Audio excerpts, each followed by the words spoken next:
안녕하세요. 평택촌놈의 오늘도 수익, 내일도 수익 시작합니다. 오늘 장을 간략히 정리하고 주요 이슈를 짚어보겠습니다. 대응 전략입니다. 이번 주는 하방 압력 속 장중 변동성이 큰 시장이 유력합니다. 그리고 수요일 이후에는 추석 연휴를 앞두고 위험 회피 매도 물량을 점검해야 합니다. 원달러 환율이 다시 1170원대를 기록했고, 시가총액 대형주들 중에서 테크와 포털 서비스 관련주는 해외발 악재와 국내에서의 규제 강화 정책 등으로 약세 흐름이 나왔습니다. 그동안 단기에 급등한 만큼 이슈에 민감하게 반응하고 있고, 네이버와 카카오 이 중에서 카카오가 현재 그룹의 연이은 상장 계획도 있어서 규제의 중심에 있습니다. 네이버와 카카오는 최근 단기 수급이 기관과 외국인은 매도, 개인만 매수하고 있기 때문에 수급 변화를 살피고 나서 매수해도 늦지 않습니다. 다음 주 우리가 월, 화, 수, 추석 연휴를 맞이하는 동안 9월 FOMC가 있습니다. 이번 FOMC에서 테이퍼링 시점에 대한 언급이 있을 것이란 전망이 있고, 이미 미국 연방은행 총재들의 발언이 계속 흘러나오고 있습니다. 심한 공포심을 가지는 것은 안 좋지만 그렇다고 발생하지도 않은 일에 대한 걱정으로 비중을 한 번에 줄인다거나 무작정 현금화하는 것도 반대합니다. 이번 테이퍼링은 과거와 다른 점이 있습니다. 예상을 하고 있는 것이 가장 큽니다.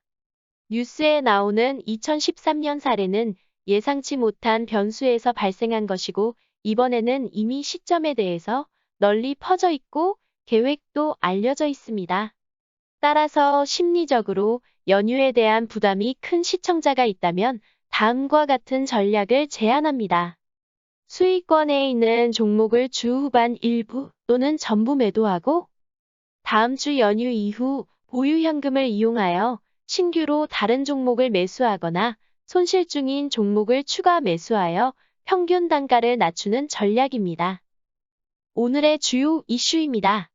NC소프트가 신저가를 기록했습니다. 신작 흥행부진 이슈 속에 최근 11개 증권사가 목표 주가를 낮추었습니다. 급기야 오늘 장중 60만원대가 붕괴되었습니다. 수소 ETF에 자금이 쏠리고 있다는 소식입니다.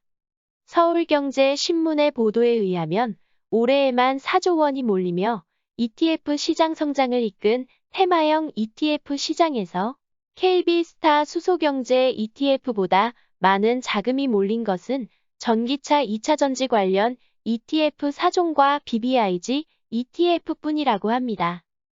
중국 전기차 판매 급증 속 8월 배터리 생산 160%나 급증했다는 소식입니다. 초이스경제 뉴스에 따르면 중국 내 전기차 판매가 급격히 늘고 있다고 합니다. 전기차 관련 종목은 이미 강한 상승이 발생하고 있기 때문에 추격 매수보다는 조정 시 매수 관점을 권합니다. 이어서 이번 주 일정입니다. 오늘 김부겸 총리의 대정부질문이 개막합니다. 여야가 고발 사주를 중심에 두고 격돌할 것으로 예상됩니다. 내일은 미국 소비자 물가지수 발표가 예정되어 있습니다. 오늘장 시장 정리입니다.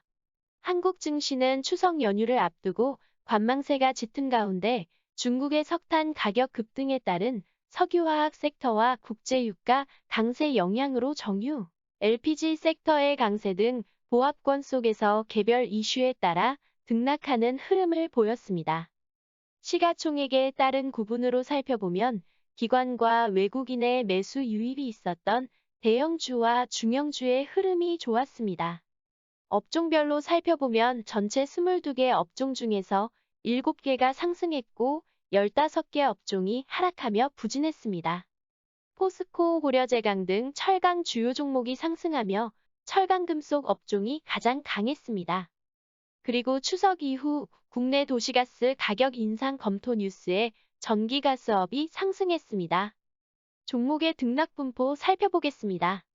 전체 종목 중에서 394개 종목이 올랐고 681개 종목이 내리며 역시 약한 흐름을 보였습니다. 코스닥 지수는 하락 마감했습니다. 기관과 외국인의 동반 매도세에 1030선이 붕괴되며 부진했습니다. 시장 투자자별 수급 살펴보면 개인이 샀고 외국인과 기관이 팔았습니다. 기관은 15거래일 연속 순매도 중에 있습니다. 업종별로 살펴보겠습니다. IT 부품, 금속, 종이목재 업종을 제외하고 전 업종이 하락 마감하며 약한 흐름이었습니다. 시가총액 상위 10종목 살펴보겠습니다. 필라델피아 반도체 지수 상승 영향에 삼성전자와 SK하이닉스가 강했습니다.